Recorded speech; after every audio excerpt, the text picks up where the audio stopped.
That comic podcast.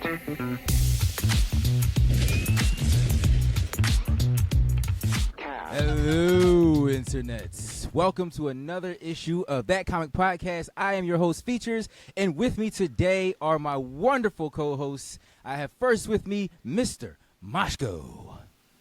Can I kick it? Yes, you can. And I have the one and only Ink Daddy himself. Yeah. And playing a producer role, and we'll have something to say, my man, Baby Huey. What's going on? Oh, what's going on? What's going on? Oh, boy. Oh, man, this is going to be a pretty cool show. We got a lot of rumors to get through. We will be talking about the delay of Avengers Doomsday and Secret Wars and what that might actually mean for Marvel going forward. There's some more rumors of casting for Doomsday. We're talking Ghost Rider, maybe. Spicy. Mm-hmm. And some more rumors with Spider-Man, some villains that might be showing up in Spider-Man 4, which, I mean, very interesting. Very interesting. We'll get to that in a moment, though. What I want to start with, actually, you know what? We're going to jump straight into Doomsday and these delays. What's up with the delays? Well, I did that delay just to get us started. So, crazy thing is, the initial dates for them were 2026 in, was it November or December? The first dates, the initial ones. May 1st for I Doomsday. was going to say it was May. May 1st. Okay. It was like less than a year. They just started filming. So Right. Whew, And that's turnaround. now both have been boosted up to another year, but slated for December releases. Mm-hmm. Which, interesting thing about that, they've had a lot of major releases in December that have done really, really well. I'm wondering if that is part of the reason why they've pushed it back to December releases instead of, just simply making it a year move with the same dates. What you guys think? With obviously the holiday period is huge for movies. Mm-hmm. What's interesting is the preliminary date in December is the same as Dune 3.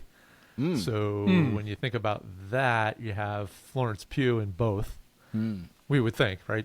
I don't know. Did she have her name on the chair when that popped up? I forget. But I'm sure she's in it. Yeah, she did. She did. Right. So you're going to see her on that weekend. Dune will move. I don't know. Everybody gets out of the way for Disney. They're like, she's back. That's like a fantastic Barbenheimer or whatever situation where it's how would you say it? Doomsday? Doomsday. I love it. That'd be fun, right? The conflicting features. Oh, like man. that. I know that's actually pretty decent, and I wouldn't be surprised if that actually becomes a thing. Doomsday. I don't mind the 6-month wait. Like, do it right. Spend the right amount of time. Don't screw up the CGI because there's going to be a ton of it. I feel like prolonging it can only make it better. At this point. Yeah, I was watching a streamer earlier, Den of Nerds, and he was saying that a lot of people he was talking to, like his fan base, were saying like they were actually clapping, applauding the fact that there were delays, and for him that was like kind of a weird thing for him. And to me personally, I'm in a tight spot with it myself. Like I understand the delays. I actually accept them because I think it's needed. I do want these movies done properly and done right. But at the same time, I kind of feel like Disney's stepchild. Like we'll be here, and then they just don't show up the day of. And they're like, no, that was before. We just moved it back. Don't worry, it's coming. Like I don't know. I'm starting to feel like that. But with delays, typically they're related to like production problems or development hell, as they call it. Like we've seen with Blade. So we're accustomed to delays being like a negative thing. Yeah. Whereas like this might just be like to polish things more, insert a couple extra goodies that that they want to give you, because they're going for it with this. You know what I mean? They're not holding back, obviously, so they don't want this to go bad. Setting it back a little, pushing it back a little bit, give you more bang for your buck when you actually get it. Actually, yeah. And I think the other thing that it does too is it frees up some space for them to drop the appropriate things they need to in between time as well. So it fills up the holes. That's why I think we all forget that The Mandalorian and Grogu comes out May 22nd. Yeah. So this would have been 2 weeks earlier. Nah. They could have messed with their Mando own some money. time to breathe. Yeah, because I don't know. I probably would have been like, you know what? I want to see Mando and Grogu, but I want to see Doomsday a little bit more. That definitely would have messed with their money. They have a history of releasing too much too soon too, and letting us down. So spacing it out, letting each premiere have their own thing. They're still, the Mando Grogu trailer looked great, but they're still building the hype for it. Yeah, it's like you don't want to take the thunder out of it, and it's like needs more leg anyway. So I wouldn't say that's the sole decision, but it's probably a redeeming factor.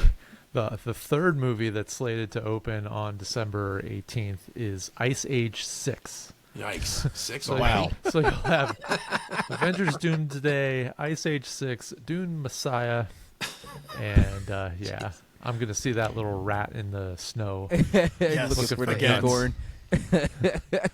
Still looking my for that question acorn. is, Yeah. with the pushback now, that makes Spider-Man Brand New Day come out before Avengers.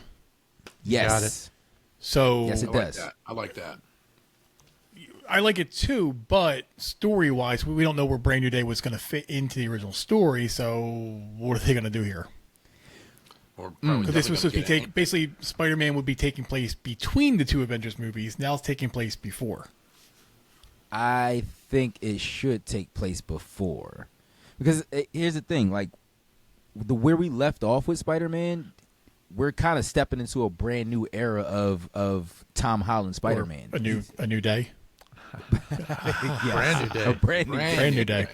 Not just a new day. It's Brand was a new. brand new day. day. Yes, it is. And the cool thing is, like, we all know, like, the back and forth between Marvel and Sony, whether they want to make it this super outrageous multiversal film or it being a very grounded film. And I think that Feige and Marvel might have won out on that situation, and we might get a more the grounded rumors coming out movie. that it's going to be more grounded, like they want it. So, Which, honestly, that it should be. Because if you think about it, like if we had gotten like the Noel King and Black storyline going into Spider-Man 4, that would have definitely interfered with Avengers Doomsday and Secret Wars. Because we know you got to have Spider-Man in there somehow, some way, and I think that's probably one of the other issues they're probably having getting Tom Holland Spider-Man in these movies. Yeah, I think you got to keep him grounded because you just had him with like all the Spider-Mans.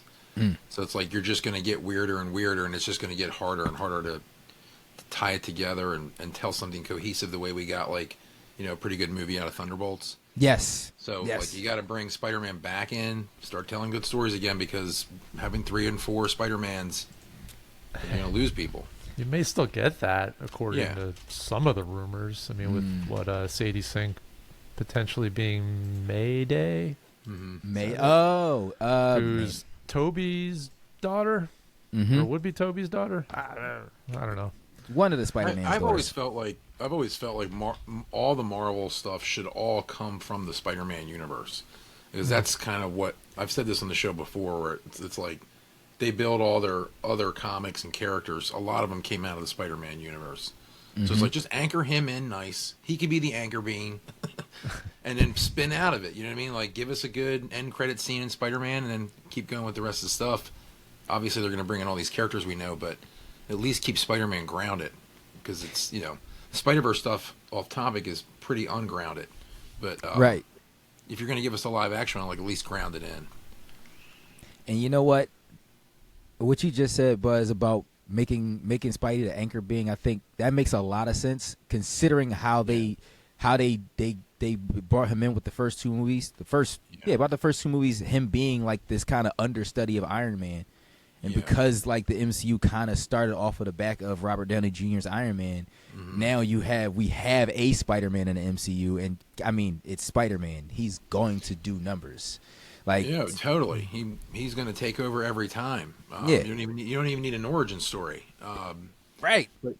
So as you fade RDJ out of Iron Man, you bring in Tom Holland as Spider-Man as the anchor being for the MCU, and you can do everything out of it. It was always weird in the early Avengers with him not being there. Yeah, it's like everything's out of New York. You know, it was weird for the Fantastic Four to not be there, and now they're coming in. So you have a unique place where you have them all established now. You know what I mean? And then the X-Men are out of Manhattan; they're up in northern New York, so you can bring them in later the right way. Yes, which so I am. Lock New York into Marvel. You know, Spidey's how you do it. That's why it's his face at the bottom of the comic book. You know, and on the left every time, and not somebody else's. I mean, all valid points for sure. Like they should. I mean, I don't know why they haven't, outside of the legal issues and everything going behind. Well, that's the scenes. what held it up. Yeah, was all the legal stuff, and then with 2015, 2016, it started clicking, and so you've got 10 years past that point now. You should be able to get a little closer to, where you should be with it. But since we are kind of just bounced over into Spider-Man, I feel like we should definitely talk about these Spider-Man 4 rumors that have come into play now. Them being that we might have Tombstone, Scorpion, and Boomerang in Spider-Man 4. Now, people who have watched the Friendly Neighborhood Spider-Man should be familiar with the Tombstone character. What's his name? Leslie something or other. I can't remember his full name, but he is the character that plays Tombstone, who eventually becomes this pale-skinned character who's... It's like Lonnie something, right? Lonnie. I called him Leslie. I was thinking of Freeway. Lonnie Lincoln. There we go. He's a cool villain. Yeah. He had the L right. Yeah. No, he is a cool villain, and I think they really fleshed him out really well on Friendly Neighborhood Spider-Man. But to see him live action, that keeps Spider-Man very grounded. And Scorpion, that's a seeing Scorpion live action, I think will have the same effect as Doc Ock, but probably better. Yeah, the villains are, they're not like A-list villains. So this should be fun to see him fight a couple cool different villains, throughout the movie and how they interline. They're more grounded villains. I mean, when they appeared in the comics, they were more like down and dirty stories between him and Spider-Man. I mean, this. You know why we're getting Tombstone? Because of Friendly can't have Neighborhood. Kingpin. No, we can't have Kingpin. That makes sense. Right. Makes sense. In the comics, he also has played a big mob boss. So yeah, he's a mob boss. If they can't get Kingpin, just swap him out for Tombstone. This could very well just be a montage of him fighting people. It could be literally 5-second clips of all three of them. It could also be, yeah. It could be. Where this information kind of originated, because I think that's kind of important. It was from the consumer products panel at the Disney, I don't know, Blockbuster something or other. Yeah, they also leaked his new suit. Yeah, so it's from products / toys / we talked about Snapple last week.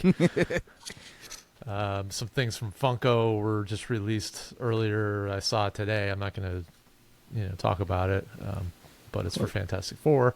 Whatever. I mean, if we want to talk, do we want to talk about it? I mean, I know Huey, you clicked on that link. We I know can you mention saw it. I had already seen it before he sent the link. Yeah, see? No, we won't talk about it. It's a good one. We can baby around about this later. Oh, there we go. Yeah. Baby one or anyway. Hey.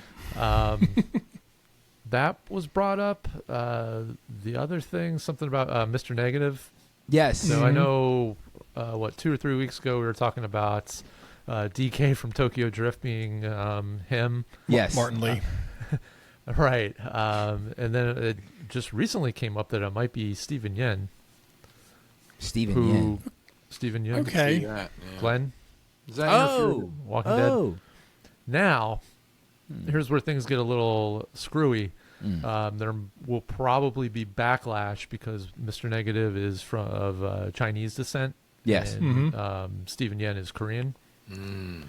Which then leads me to believe isn't I forget his name. I should know his name, but DK. Yeah, we'll call him DK for right now. Isn't he actually Japanese? So yeah, I might be off on that. But either way, that might be a problem for Steven Yeun to be Mr. Negative. Well, like, I mean, they contractually just with change the origin. I know, but then you get the one side saying, "Well, this is originally this character is of this nationality." Brian T is who you're thinking of. Yeah, and he is Japanese. See, there you go. So the two guys that were mentioned for this role are not Chinese. So can't win. We'll see. Man. I mean, representation is important. I don't know how much that will affect this movie, how much fans will actually care in this instance, more so than we're getting these characters or we're getting another Spider-Man film, which, listen, I'm already signed up for. We know this. Yeah, well, one thing is how invested is Disney with putting their product out in China? Is that still a major thing on their checklist? I'm sure it is important to them. Wasn't there some issues with the Falcon? Yeah, I don't remember what exactly it was, but that was that his face was covered in the promo. They had hit pictures. his face. Yeah, something to that effect. I think every poster had the shield, the mask on. Yeah. There was also, I think, a flag on a jacket or something it might have been like a Taiwanese flag on somebody's jacket. Maybe it's a different movie I'm thinking of, but I know that was a problem for whatever that production was. Yikes. Yikes. We'll see. I don't know. But not everything's Deadpool, okay? Yeah. It sure isn't. But like what I was saying earlier about Scorpion and that being like I think a super huge draw, especially with how everything played out with Friendly Neighborhood Spider-Man. I think it'd be amazing to see him. But this information actually comes via Twitter. The leaker My Time to Shine Hello shared it in a post on X, and it says, "I have confirmed that Michael Mando will reprise his role as Scorpion in Spider-Man Brand New Day."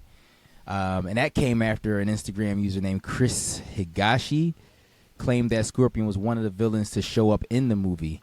And that was reported by Superhero Hype as well. Real name versus fake name. I'm going with real name every time. My time to shine until you actually say who you are and what your name is. Your credibility is not high in my book. And that's that.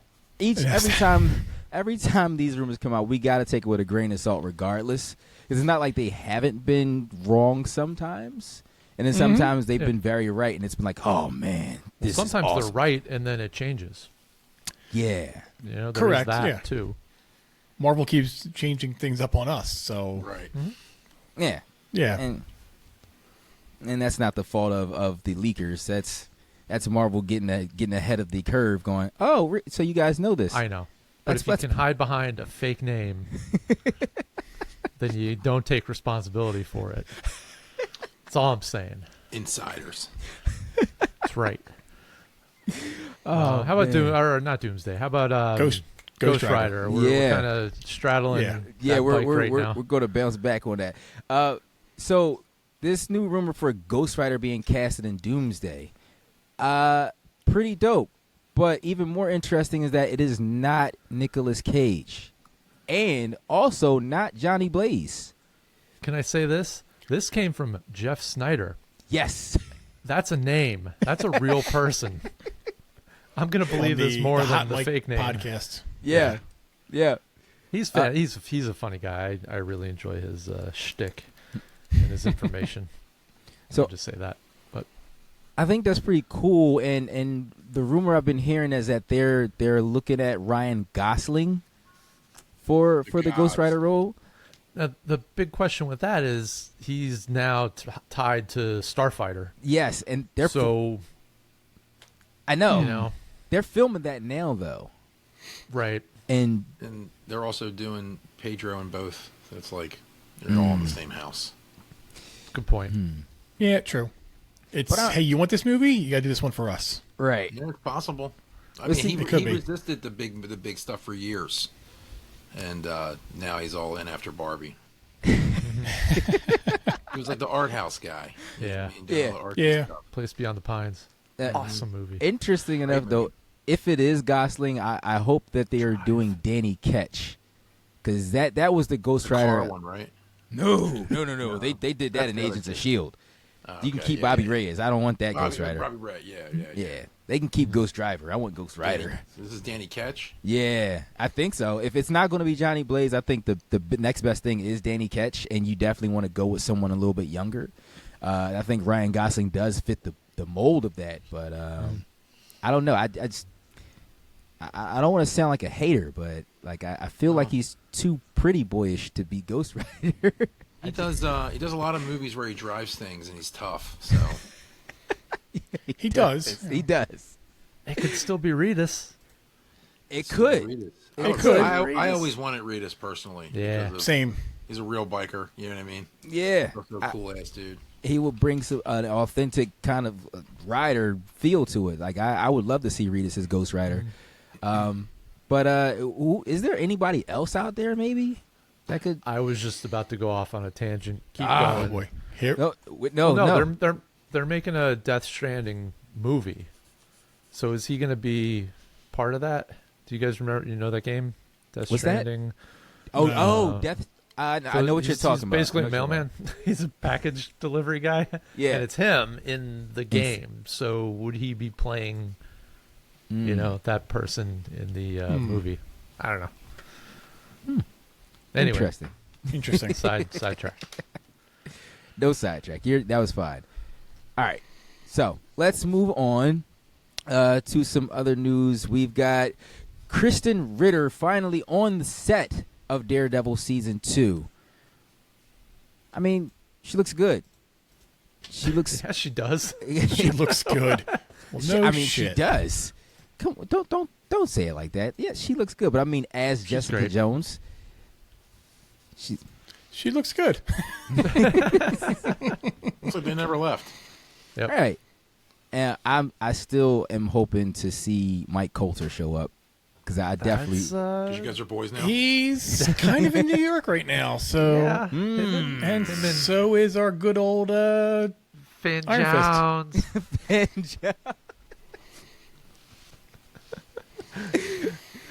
Yeah, I mean, kind of funny how after 3 weeks you talked to him and he's in Harlem. I mean, kind of gave like a wink. So Yeah. We knew what we were doing. Oh yeah. We had this in the bag. Oh man, Finn Jones. But I'm excited for this to have her back on the show. Yeah. Yeah, I mean, so here's the thing. I don't know if having the Defenders back in Daredevil leads to another Defenders show, though. I'm Do you okay if need it it? doesn't. Yeah. I don't think we need it. You know, No? with Born Again and Kingpin becoming mayor and the storyline getting grander and dare I say more comic booky. Yeah. You're gonna want these other characters in to fill that universe out. And the way they did the Killer, what's his name again? Muse. Oh yeah. Yeah, it's like you could keep the series going, like sliding the characters into the storyline here and there, filling out little stuff. They already have Punisher, so it's obvious. They may not do like everyone the way the MCU is like dropping names like it's a dance party. Yeah. You know what I mean? But I think they're gonna bring these characters in the right way. You know what I mean? Because it's gonna fill out that Born Again universe they're doing. Well, if they go the route of Punisher, maybe they each get a 60-minute like special Yeah, definitely. whatever show. I'm okay with that. Film. Rollover stuff. That'd be cool. So I kind of want to catch up on what they've been doing since the Netflix shows had ended. So, give me an hour special for each person. I'd do an hour hasn't special. been doing much. I'd do an hour special each person, but I still would like to see them have their own shows back too. 'Cause I feel like a lot of them just kind of didn't really finish. They didn't feel And like they they can were finish complete. it up on the special. Yeah, But well, I mean, it's possible they're learning a lot with Daredevil on how to. I mean, they rarely do a second season of anything. So now that they're kind of ramping through, they have their writers' room. Maybe it would be the same crew doing it. Mm-hmm. They might be able to do these a lot faster. I mean, didn't they say they want to release a series every year? They want 2 movies and 1 show every year. I think it's the new. Yeah, something to that effect, because they want to focus more on the quality of the product instead of the quantity, which I'm all for. Give me good writing, good scripts, good storytelling. Decent actors. And honestly, what they could do is you start off the year with the new show. Now, here's the thing is, I don't know if the new show means also X-Men 97, Spider-Man. I don't know if that's probably not, but it could also mean that. But start off the year with the show, then you go into the start of the summer in May with the new movie, and then you end it in December with another movie. If I have to go an entire year when it's just X-Men 97, nothing else, there might be a problem. Well, no, I can hear that. I hear it. We might have to, like with Marvel cutting down on the amount of IP that they're putting out in a year. It might start to feel like that, but you know what? It may help them more than hurt them. There's going to be a lull, but I think they'll ramp up again. Well, yeah, it'll happen. Well, once they figure things out. Once they get the fandom back where they need it to be, I think. It's funny because I view, like, even with the release dates for Secret Wars and Doomsday being pushed back into December, I looked at it from a music standpoint. Like, certain artists who, like, if you listen to them, like, if you're looking for like more lyrical content, they will drop albums during times of the year where people are more prone to be sit in the house and not do anything else, so they have time to listen and digest. Kind of like us releasing our show at 6:00 on Wednesday night when everybody's home and they could watch it. Yes. So subscribe, please. And oh boy. Also, like, looking at it again from another musical standpoint is shortening, like, keeping the quantity down, right? So let's say a lot of people may not like this, but like Jay-Z did 1 album a year, right? That's fantastic. That's the way it should go. Yes, but yeah, this dropping. I'm going to release a single this week, and then next week maybe I'll release 2 more songs, and then a month from now maybe a 3rd song, and then by the time 11 months are around, I have 15 songs on an entire album, and then I'll release. That's stupid. Just right. No, I agree, but I don't like my music like I like my TV. I want my TV weekly. I want my music in 1 album. I feel that, and I agree. I've used that argument as to why there are very few classic albums being made now, because we've trained the audience to want things so fast and so quick. They're not taking time to digest it or having the time to go back and say, "Oh, now this was good enough. I want to watch this again." You know what I mean? It does, like, none of the product gives that feel. There's nothing good out anymore. I have to go back and I got to start buying vinyl again. Like, this is what I'm buying now. I'm not buying anything new. But that time in between will definitely help Marvel, because it will cause the fans to go like, I want more and I'm not getting it. So that anticipation, that build up now increases. And by the time they do drop something, they'll clamor towards it at this point, which I think it's probably the best thing for them to do. And yes, Moshko, I agree. Buy physical. Buy physical media. I mean, if you can find it. I'm a huge digital fan, but when it comes to music, I'm back on the vinyl train. I'm trying to collect all the old shit I used to have. Look, I keep telling Menti, VHS is going to make their way around again. What are we talking about? I already got them.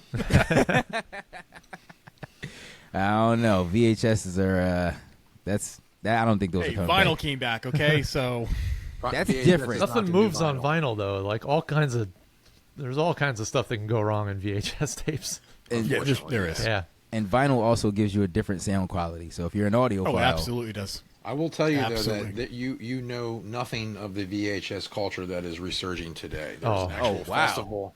There's an actual festival in Pennsylvania at the Mahoning Drive-In every year called VHS Fest. I've been to it. What? I'm gonna take Menti to that. It's a real thing, man. I mean, I never let You go get of the them tapes, graded. but they're back. Like they're grading them. I have not graded any tapes. I will not be grading tapes, but I just watch them sometimes as background. You know, like it's cool to have like one playing in the background. Just the I sound got of the motor boxes. going is. If you have horror, I'll take them. Let me look through what I have. I have boxes still of my old VHS, and I know I had the old Disney VHSs. You know, Those are That I need to look through. There was a myth around the value on those. So it was like kind of like it was like fake the amount. there's a couple. There's a couple different. Probably some rare ones though. Oh, the Little Mermaid one is collectible. What? Yes, 'cause it has the certain item which I can't say on the castle. There's some promo art that an artist snuck in there on the castle. So yeah. Fun stuff. If they bring VHS back, I'm pretty sure they'll overcharge people just for it's going to It's be already hard to back, make and now. they're already overcharging people. They're doing like See? $40 a tape now. Terrifier 1 and 2 got released on VHS like earlier this year. They sold out immediately. People were running to get them. And then Alien Covenant got put out on is it Covenant? Yeah, Whatever it did. Yeah, Covenant Yes, got put on VHS. To go with the original Alien VHS tapes. I gotta say, you guys are blowing my mind right now because not only is there a VHS fest, that means somebody somewhere is still making like VCRs. No, dude, one of my good friends runs a magazine called Lunch Meat, and Yale actually honored him in their like videography department, gave him an award because the magazine Lunch Meat is all about the history of VHS, and he's part of the festival, and they're still putting out new tapes all the time. Feach, just tell Menti I was right. There are two types of marketing out there. There's releasing something with a name that coincides with the product, and then there's the other side where it's a really obscure name that has nothing to do with the product. Yeah. The The name comes from a made-on-video horror film of the same name called Lunch Meat, which was like one of the hardest tapes to get. And it would have been at the end of the video store era where people were just making horror movies and then making like lots of tapes, like say like 10,000 tapes of their movie, which was horrible, they made in their backyard, and getting them into rental stores for people to watch. Now, I don't think they're not like my favorite films, but there's a whole like slew of people into like hard to find stuff that's like most people would think is unwatchable, but yeah, that's where the name comes from. Now, if they put something like Teenage Mutant Ninja Turtles Monster Mania 2 on like VHS, that would be more nostalgic. There are I people try to who, get like, back Mutant to it. Mayhem. My buddies over at Mayhem, Lunch Mutant Meat Mayhem. will put out a movie and like they get a color tape now. Like they're putting out like green VHSs, like glow in the dark VHSs. Oh, the old Nickelodeon orange ones. They were the best. Yeah. There's a rumored tape of the Mario Brother live action movie that's an orange tape, and it was a like a promo tape that was like the places you rent it could play the tape, but you couldn't rent the movie. And there's like there's an orange a mythological unicorn orange tape of Super Mario Brothers supposedly worth like $22,000. Jeez. What? Wow. The values on them are kill me, and I've just derailed the show, so I'm sorry. I derailed the show. That was all me. It's all good. It's all right. It's all right. But Baby Huey, since we did start this off with delays, there's another delay, and this is for Teenage Mutant Ninja Turtles. What can you tell us about that? Unfortunately, due to animation, they're delaying Turtles Mutant Mayhem 2. Is it like budgetary animation, or just like maybe need more time to animate, I guess? I think it's just more time. The animations that they're using for this is like Is it like really with, cool. It's like the same as they were doing with like the Spider-Verse, right? So maybe that's why. Yeah, so it's definitely due to the animation style, which that animation style is freaking amazing. It is. But if that's the people, if it's the same artist as Spider-Verse, maybe they're working on that stuff. They can't get to the TMNT yet. But yeah, I just hope that the new show, the new season for the show, can fix or stretch it out a little bit more, and then because it's supposed to pick up right where the season 2 ends on the TV show. Okay. Well, they should. If they're going to delay the movie, then they should be able to pop out a few more episodes of the show, and it would help, right? It should. Sweet. What else? All right. And so we also have Disney actually submits Daredevil Born Again in 23 categories for the Emmys. Yeah, I guess they're going for it with this. They also did that for Agatha All Along. They submitted for 24 categories. I guess Daredevil doesn't qualify for the musical one. Why not? Who knew? I'm sure somebody was singing in that show. But it makes sense. I mean, who knows? You're coming in on the back of the Penguin wins, and it's like you want to go for that same. Mm-hmm. I mean, that makes sense. That makes a lot of sense. And honestly, the shows that they're putting in, Daredevil, I would definitely go for just because of the hype that it had, and Agatha All Along because that was pretty good for it to be a character that no one really cared or knew about for the most part. And that show, that show was amazing. I'm sorry, I liked it a lot. I don't remember if you guys were into it the same way I was, but I was. Well, the only thing I have is go ahead, Mash. No, it's okay. I'm gonna derail. So go ahead. The only thing is, but I don't. Sorry. They arguably introduced one of the most powerful beings in Marvel Comics in a TV show. Mm-hmm. Yeah, that's my only gripe with it. Even though I loved it, it was freaking amazing. It's just not many people watched it, and you introduced Lady Death into the show. Yeah. That's my only gripe with it. I mean, but I still loved it.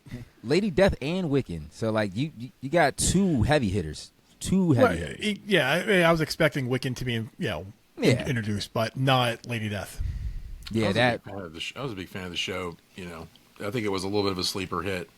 Mm-hmm. Not really expected to have had the impact that it did, but I mean, I thought it turned out really well.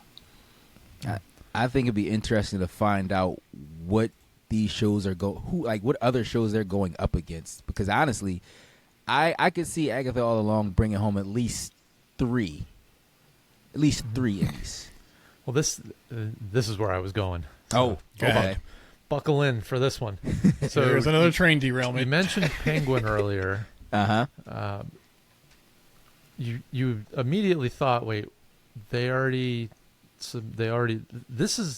Penguin is being submitted also for the Emmys. So that was the Golden Globes that the Penguin cleaned up on. Okay. Oh. Yeah. So now there are massive rumors of season 2, but what the Penguin is being submitted on is for miniseries. Now, the other reason for that is, if I'm remembering some of my facts right here, if it's going up against the drama television, it's going up against like Severance and some of these shows that have multiple seasons, where if they go up against against the mini series, they have a far stronger chance of taking things away. I hope they win. Yeah, listen, I hope they pull something out of the bag, but I definitely, if you're going up against Severance, you might as well just chalk that as a loss. This is also probably why Colin Farrell's kind of hanging back to see if he comes out of this with an Emmy win, his price goes up, and the want and need for a season 2 will go up. Absolutely. Too. And we all know what's going on with Batman 2 right now. Like, apparently there are still pages being submitted for this screenplay. I know a lot of us have heard that it's probably canceled or whatever, but we do know Pattinson's in Dune Messiah, so I don't know. Everybody's in Dune. I mean, come on. I know.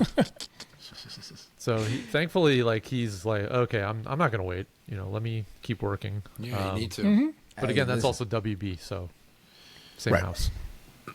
I could see Born Again getting like a stunt award or cinematography stuff. I don't know if the acting is quite there to rival some of the other stuff that's out. Agreed. Yeah.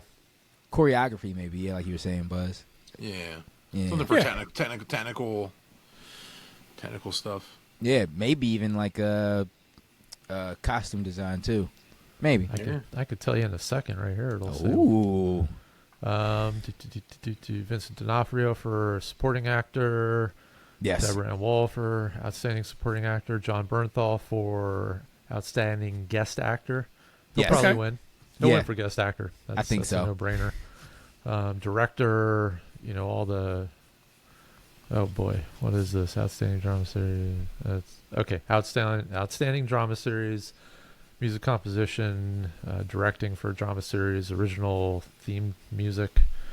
Right. I mean, I'm not going to go through all 25 of them here, but you get the picture. It's pretty much everything. Of course. If they got one, it's an Emmy award-winning show. Yeah. Hey. Yeah. Yeah, the other Absolutely. one for Or guest you can actor, claim it. they're submitting Camar De Lo Reyes, who I believe is that was the gentleman who died shortly after his Yes. time on Oh, the show.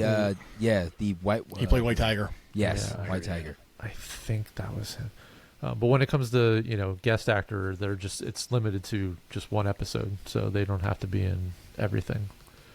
Well, right. A guest acting, if it's a certain percentage of the season that you have to be in, Yeah. or No, not, it's just not one exceed. Right. I'm saying like if you're in every episode, you're not a guest star. Correct. Yeah, you're right. It's the opposite of what I was thinking. It's a certain percentage of the season to be less than that, whatever it is. And Bernthal is also in at least one episode of The Bear this season. So Sweet. there's that too. That comes out June something. Now we're derailing.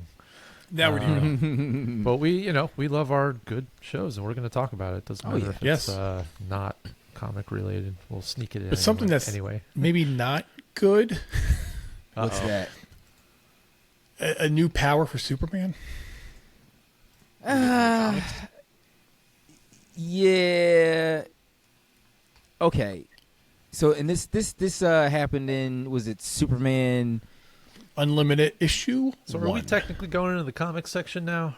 No, this is still news. We might jump into this. We got one more thing before I want to get to comic reviews, but I mean, this just came out, so it's kind of review on it. So Because I know we all read it, most of us. I didn't. I saw the news on it, and I just want to say, right, when it comes to Superman, the smallest thing can happen to Superman, and it is news. Earlier before we got on, I was coming from my aunt's house, and they were like, so what are you guys talking about? I was like, one thing is we're talking. I was like, the Superman has new powers, and they were like, oh, like tell. No, for real, like real talk, like, and I was like, you know what? The fact that I know you guys don't read books at all, but the fact that you Superman getting new powers has you interested. You tell them you can find out on Wednesday. Right. But subscribe that plays into the part of the tenure and long-standing. What I'm calling about. We're approaching 80 years now, so yeah. Like Superman's the king of superheroes, So I mean, yeah. it's pretty much the first one. Me and Ken always joke and say everything's a rip-off of Superman. So, I mean, kinda. Exactly. When something happens to him that's unique, it does make a lot of waves. I mean, when I read it, I thought it was done really well. It's tasteful, and the lead up to it. So, what are these new powers? Because you read it, right, Buzz? Yeah, I mean, they didn't really fully explain it so much as his obviously kryptonite is like his biggest thing. Mm-hmm. And there's an incursion there where it's kind of like a lot of kryptonite.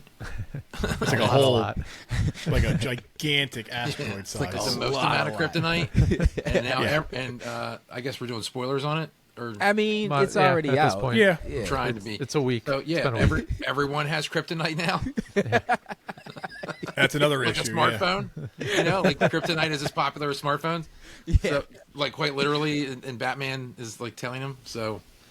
You it's have kind of like to the do whole something. vibranium thing, and you got to put something in there new, to help bring it back.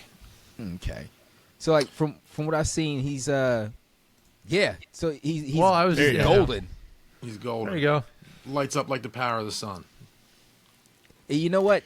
Baby Huey said something earlier that made sense. So it actually could fall in line with the timeline of Superman. This is how Superman 1,000,000 looks, except the S is like those 3 circles on his chest. I remember that. Yeah. Yeah. So I kind of looked into this a little bit. I wasn't sure what was what. But allegedly, this power is supposed to be like his own internal solar battery. So it allows him to be like invulnerable to all forms of kryptonite. Star power from Mario Kart. Star. Sorry. No, you're fine. But I think I don't know how much I like that. Like it's hard enough to imagine to write a Superman book where you can actually put him in some type of danger or make it real for him. Now it's kind of like there is nothing that can get in his way. He is essentially like, and a lot of people are going to hate me for saying this, but he is a lot like Goku at this point. This is Goku's like Superman, right? Exactly. I mean, column A, column B, depends on how you want to do it. I'm not going to make any arguments. Super Saiyan Superman now. But the thing is, I am interested now to see, because kryptonite, for the most part, has been kind of off the playing field in DC Comics. They've been finding it less and less in the comics. Right. Now a whole gigantic meteorite fell, and like a nation has it, like Wakanda, and they've turned it into a whole selling point for them. So they're like the wealthiest country in the world. It's wild too. So he tries to redirect this asteroid that's coming down, and obviously he's hurt. I guess it fell on him.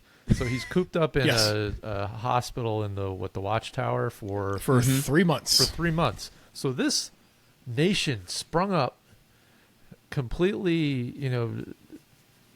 All the kryptonite decided it was going to go into all the technology and make everything great and wonderful, all in a span of 3 months. It's the timetables, but it's beyond me. Yeah, a little bizarre, but now, like I said, they've taken kryptonite off the board, and now they've taken off the board completely. If this new power set protects him, yeah. So interested now to see what they do with how he is basically a Superman. Like, nothing can affect him. And that's a thing. I think a lot of people think I don't like Superman. I actually do. No, I like Superman. I like Superman a lot. You like Superman like I like Flash. Come on. Wow. No, I think where the turnoff for me is because there's no difficulty. There's no real threat for Superman to face. It's like, how do you write that character and really make him interesting? Like, that's why I found Superman Blue and Superman Red like kind of cool, where most people didn't. Here comes Buzz. Let it go. The new Golden Superman reminded me of Superman Blue and Red with this new thing. But I was going to say that you're not going to introduce him to be invulnerable again without something else to follow up the plot that's going to come in and create like the weakness. It's so maybe he will read have 3 issues in, 4 issues in, and you'll see like it doesn't last or something like that. The thing that this book does really well is makes you want to read the second issue. Exactly, and that's correct. Great. That's what I read a Superman comic book today that I enjoyed. Like, check. You know what I mean? And I do love how Martian Manhunter was pretending to be Clark Kent for the 3 months that he was out. Yeah. It had a little Justice League splashed in. It was pretty cool. Yep. Yeah. I like it. That's how it should be done. Oh, right before we get to the comic reviews, we have one more piece of news, and that is... Just did one. Yes, it's a buy. Everybody should check it out, at least the first 2 issues. Yes. Marvel Studios' Vision Quest is set to introduce Jocasta. And who is Jocasta? Baby Huey, you got that on deck. She is... Oh, wow, I forget, actually. She is... Didn't Vision make her? Or no? Actually, I forget. So Jocasta is actually before I. Well, let's preface it with this. Before we heard rumor that Ultron will be coming back as well, right? So yeah. Jocasta is kind of like Ultron. Just I got it, and I'm going to read it verbatim. The lady version. Jocasta was created by Jim Shooter and George Perez in 1977, debuted in the Avengers number 162. Jocasta was built by Ultron to be his bride in a similar fashion to Frankenstein. Her programming was modeled off of Janet Pym's brain patterns, and Ultron attempting to bring Jocasta to life by draining Janet's life force. Hank Pym character has been a recurring member of the Avengers. Yep. So I find that interesting. More droids. So more droids. Yeah. More Star Wars. More silver people. Let's not piss off the rest of the fandom again. But I mean, sounds interesting. I'm already waiting for Vision Quest to come. Like, that's supposed to plug up a few holes as far as dealing with Wanda and whether or not we're going to get the Young Avengers or who's putting the Young Avengers together. So I'm on board for it. What about you guys? This is the show that like no one is thinking of. Yeah. Because it's being filmed right now. Like, is it really? Actively, yes. Yeah. And they're expected to wrap in June. Like, it's almost over. I guess so. Like Superman and Fantastic Four, just so on our feed. You know? Yeah. I'm wondering if they're doing more on set filming.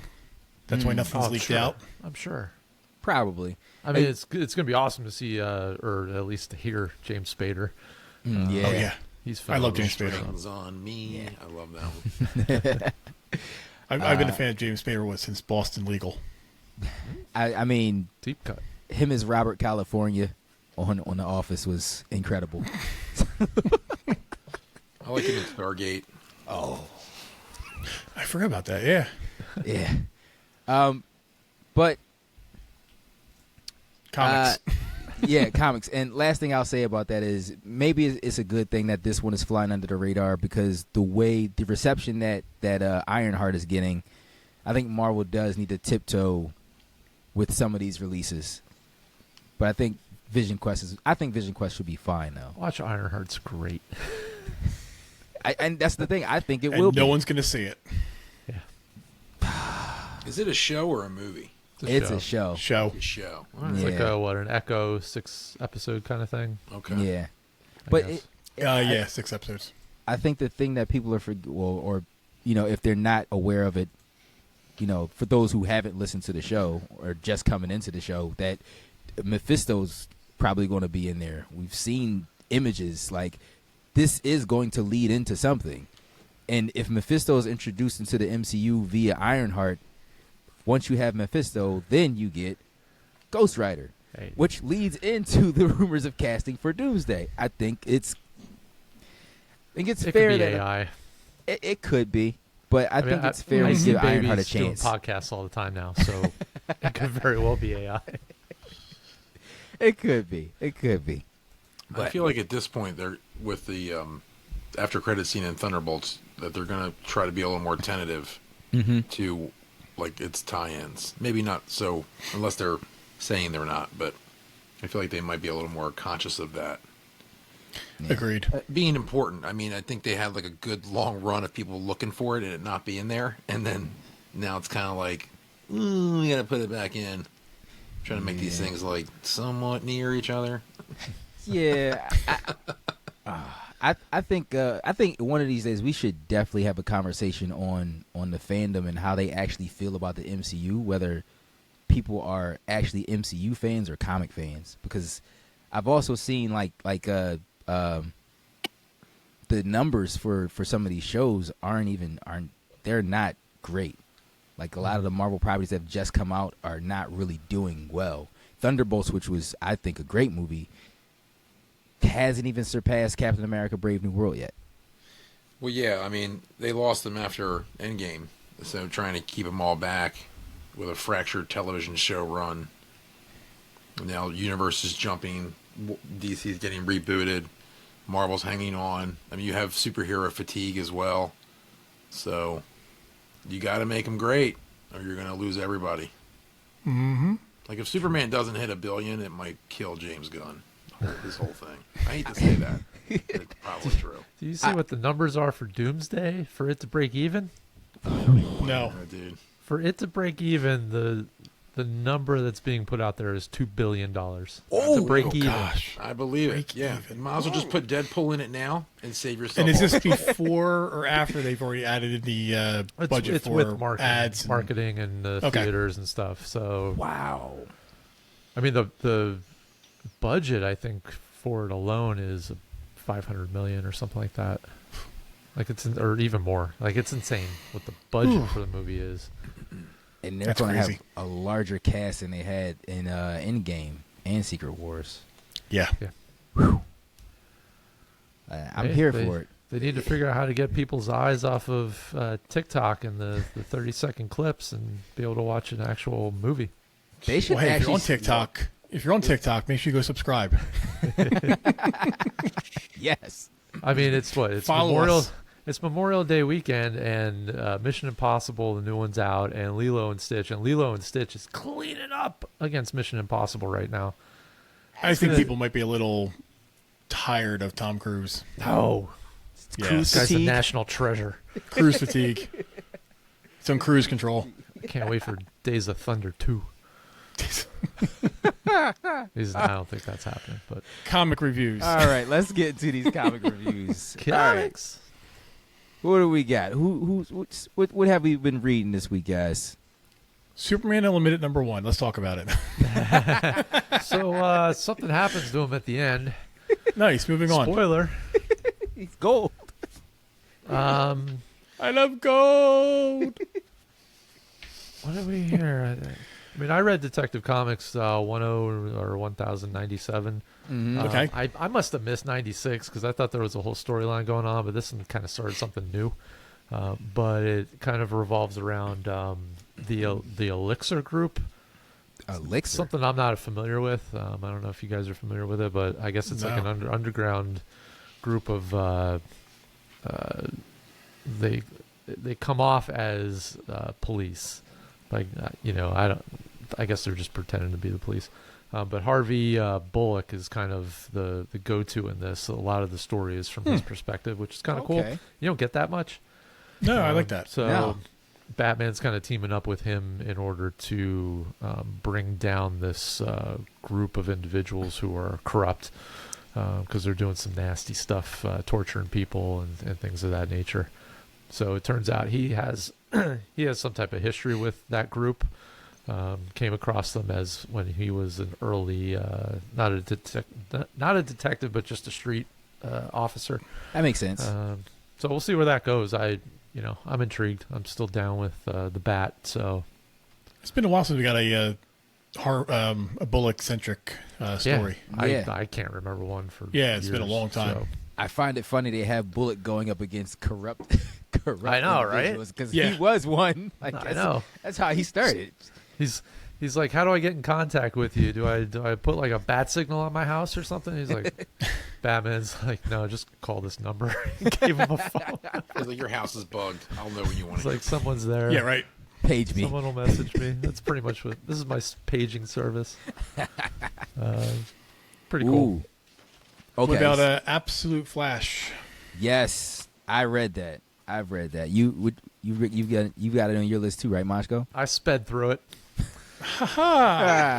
I'm not interested in that book whatsoever. I'm sorry. No, why not? I've come to the realization I've never liked Flash. I will never like Flash, and it's just not happening for me.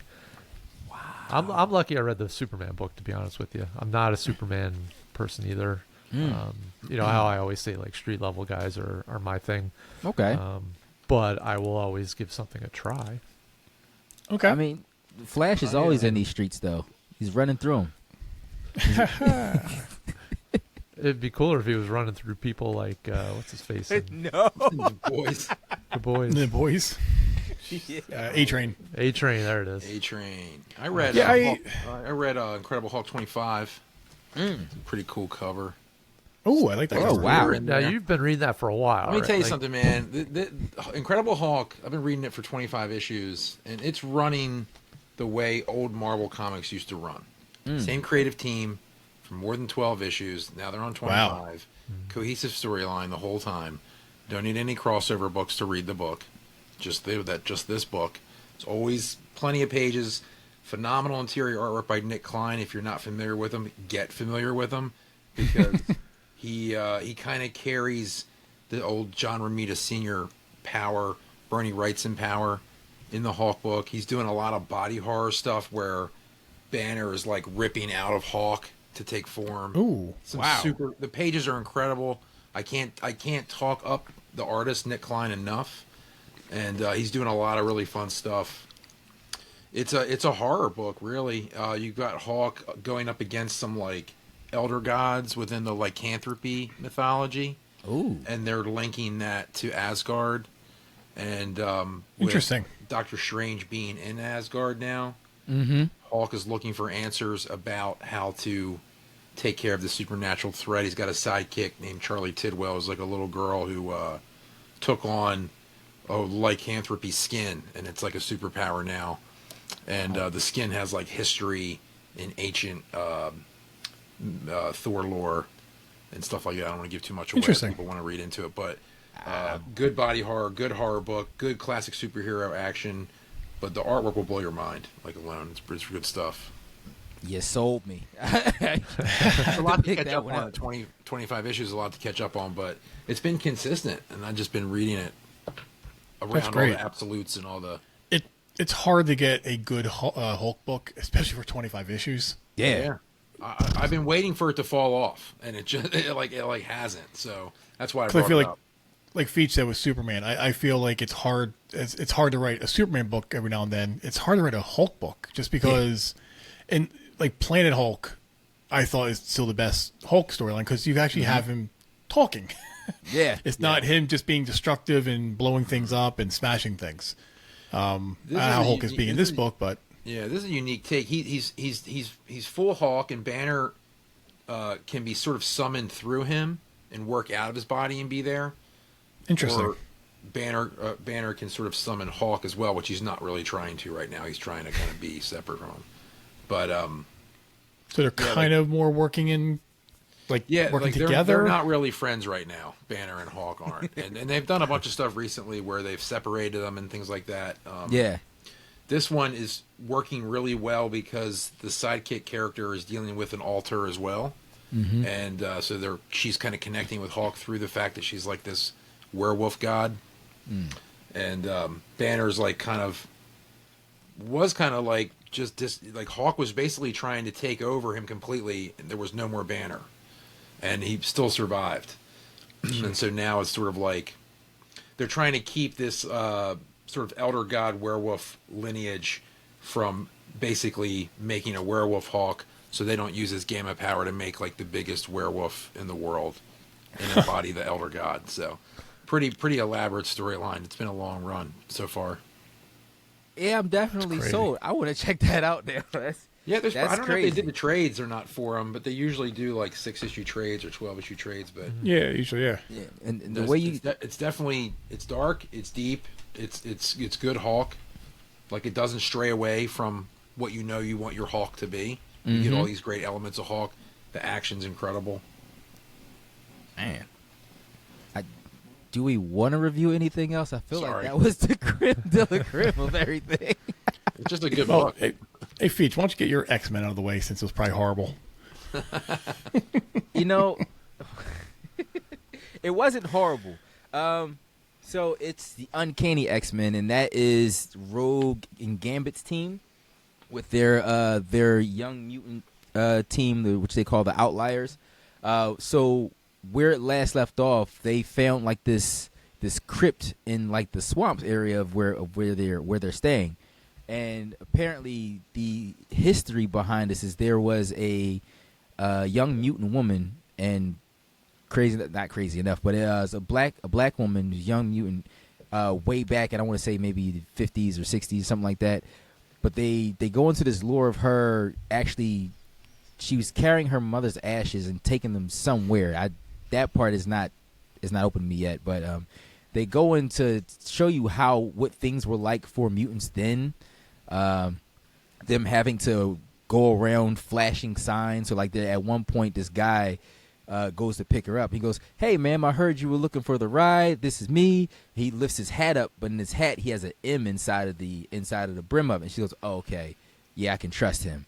And was then it like a sticker that he didn't take off, or was it just no, he's like marketed it inside of the hat. And then there was like another guy on a previous issue who walks over to her and he throws up like this sign. He's like a M or something like that with his hands. He does it like very on a low. And there's these federal agents that are like looking. They're following her, trying to make sure she isn't or is a mutant. Because at that point they're like, if she is, we're going to get her out of here. We're going to unalive her. And I think that part of the lore has been pretty interesting. But where it ends up being is that she's actually this mutant lady has actually been in this crypt for decades. And cool enough, there's another creature down there watching over the crypt for her, and that creature is Man-Thing. Oh, yeah. It's a wild out of the blue kind of guest appearance, but you go like, okay, I guess that makes sense. You're walking into a crypt. Don't be scared, because if you are, you're done for. Like, but it's going into that, and what she wants is she actually wants to be free of that crypt. So she's looking for another mutant to take her place. And one of the outliers, his name is Death Dream, and his ability is that he's like not really alive. He can communicate with the dead. He's also kind of dead himself, and yeah, it's really wild. It's really wild. But she was calling to him. He was the one that heard her voice, and right now that's where we're at. We're trying to figure out whether or not he's going to stay, or they're going to end up fighting her. And her power set looks kind of crazy right now. She seems kind of OP. But so what you're saying is we should have stopped at Hulk 25. that's what I'm hearing. I think we should move on to the good book from this week. Wow. Okay, we can good move book? on. Ultimates. You guys are still reading that? I am. Listen. Ultimates. It's not the best of the Ultimate books that are out, but it is still an interesting story. I like cover B. All right, Moscow, you're off the show now. Don't inflate his ego any bigger. Stupid cover Bs. But you read it, right, Baby Huey? What did you think? Of course. So we find out that there is a mole on the team. Mm-hmm. And I don't want to spoil who the mole is. Yeah. Because they do reveal who it is at the end. Is it the Mole Man? Sorry. It is not who I expected it to be. I will say that. Yeah. Yeah, it is wild. It was a minor mole, but I didn't want to I didn't think it was going to be that person. So, but basically we find out that basically since the Avengers got their asses kicked in them, like 6 issues ago, yeah, by the Hulks. The whole team doesn't when they have meetings and stuff. The whole team itself does not get together anymore. They'll zoom in a lot of times, just so in case another attack happens, they're not all together. They use Riverside. Yes. They should. But the whole team's now coming together to put a new plan together. They're gonna become like a 3.0 of Ultimates now, because it's already a 2.0 version. Yeah, and they are trusting Doom now. Yes, Tony kind of outed Doom on his stuff that he's been doing behind the scenes, but he revealed that he's been doing it because he's trying to get the world back to the way it was because he wants his family back. Yeah, he has very altruistic reasons, but it's just the way he's been going about it. And I think how Tony called him out on it, like at first it does seem kind of like accusatory, but then when you get around to the end, he's like, "No, man, I just wanted to let you know, like, we're all here for you. Just just don't have to hide stuff like that. And he was like, oh, and like you kind of almost see Doom kind of have like this like open heart moment. He's like, really, you guys care? Like it was kind of cool. I think the other cool part about that too was now that we know that the Iron Lad is back, how he brought himself back. He's now kind of infused with the Immortus engine. Yeah. So hints of, I think Buzz just lets it go start reading it. hints of him possibly becoming Kang at some point. I don't know. But I thought it was very cool when they discussed the fight between the Hulks. So the craziest part about that fight is they actually don't make it. They were all killed. So they had to keep jumping in and out of time to actually get them to keep them alive. Did. Yeah, Doom did. Yeah. But it's a wild story, and what I say about the Ultimates is no matter his position in the hierarchy of these Ultimate books, it still leaves you wanting more, because I think it is still really well written. It's just slow. It's because there's so many characters, and like I think I said this before, like the only time we're getting any time with Iron Man, Cap, and all that is the Ultimates book. So we have no time for them to grow and build as characters. Yeah, and I'm definitely not used to Cap being some type of auxiliary character in the background. That's just not a Cap thing. And at the end, which was neat that the team kind of did rally behind Cap, because Cap at the end, after Doom explained himself, he goes, all right, I believe him. Let's do this. That was funny. A simple, I believe him, he's good, from Captain America. Everybody else, yeah, you're right. Let's do it. Word. I didn't know it was that easy. But this whole thing with the mole situation, though, I'm very interested to see how that plays out, with how the dynamic will be once this person gets revealed. Yeah. I know what's gonna happen. Yeah. Ooh, yeah. Oh, I did read one more book, and it's Spider-Man and Wolverine, issue 1. Buzz read it too. Didn't dig it. Uh-oh. Yeah. Moving on. No, here's the thing. I don't need this. I don't think anybody needs this book. Honestly. Like it could be a good team up book, but what they've done, and there's a crazy twist in that you find out, and honestly, I don't think anybody would really care about that twist, because this is a part of Spider-Man that never really played a factor anyway. I hope it's not like canon if they do what they're going to do with it. But man, I feel like they did this book simply to bring back the excitement around when McFarlane did Spider-Man. Mm-hmm. Yeah, the artwork. Yeah, Kari Andrews is the artist who's famous for doing the Spider Clan stuff years ago. If you ever saw that, when Spider-Man was like a ninja. Yeah. So his style, he's actually morphed it to draw more like the way McFarlane drew Spider-Man on purpose. And I feel like they did this book just to sort of bring back that 90s Marvel. Yeah, he even had the squinting spider eyes in the suit. Yeah, there's a huge fan base for it. People are still buying a lot of Todd stuff, and they probably just absolutely. Yeah. What I will say is, without giving away the twist, the plot words. The plot centers around the plot centers around this the secret agent list of all the double agents in the world. You know, it's a lot of just everybody. Right. I feel like we've done that story before.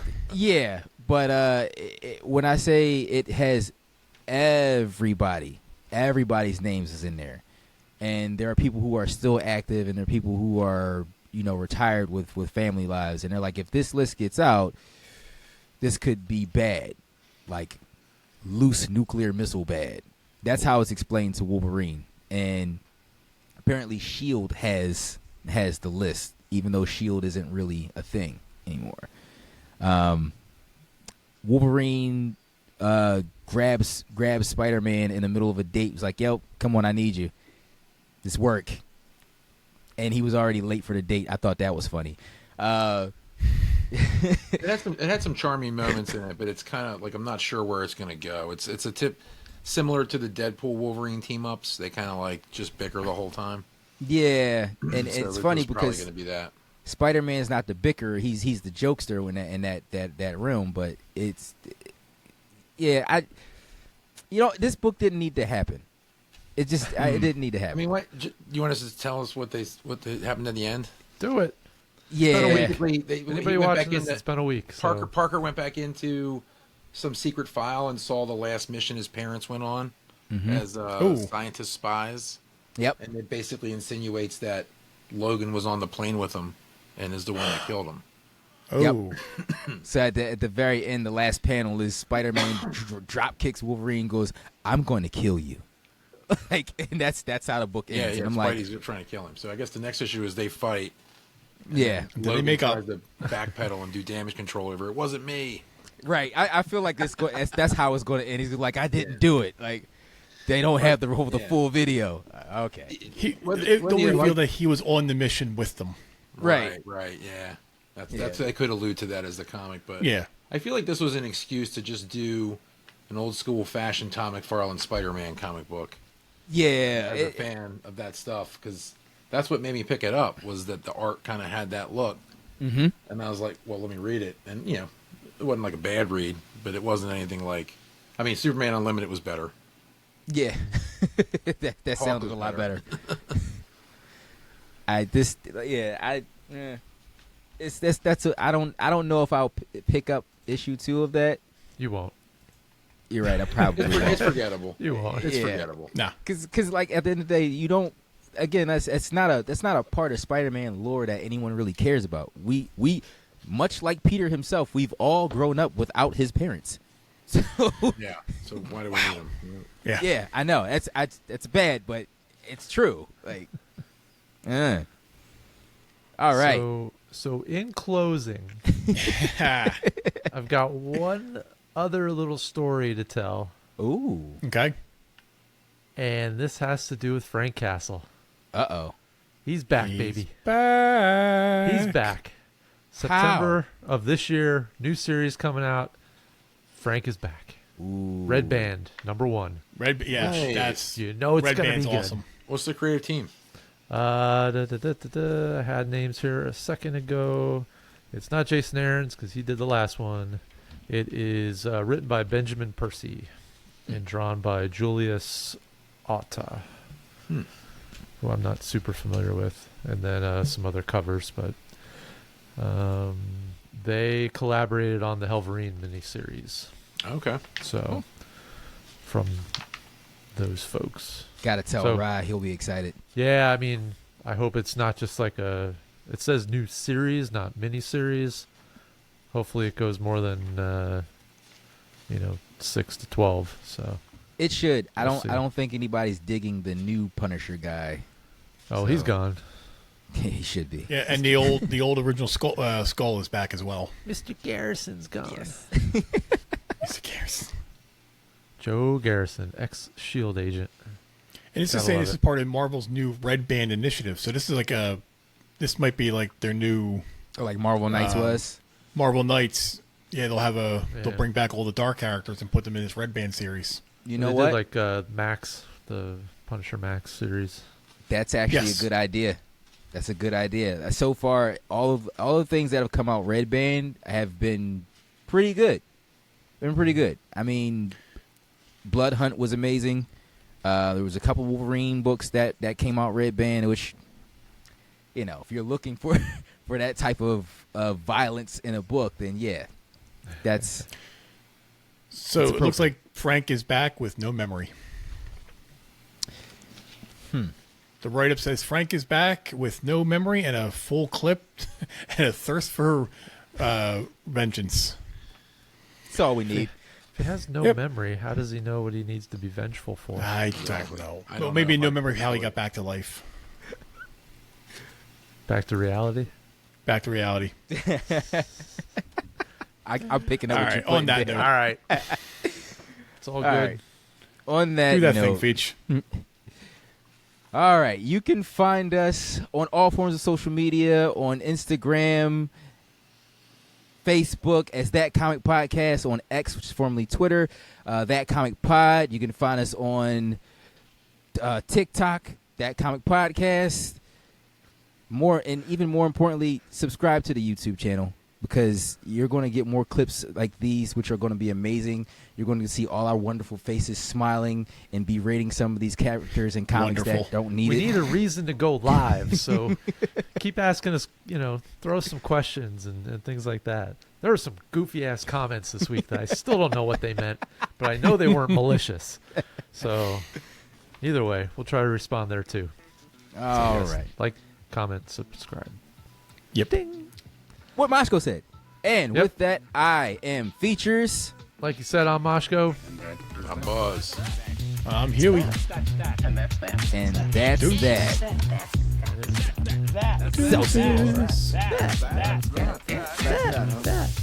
That.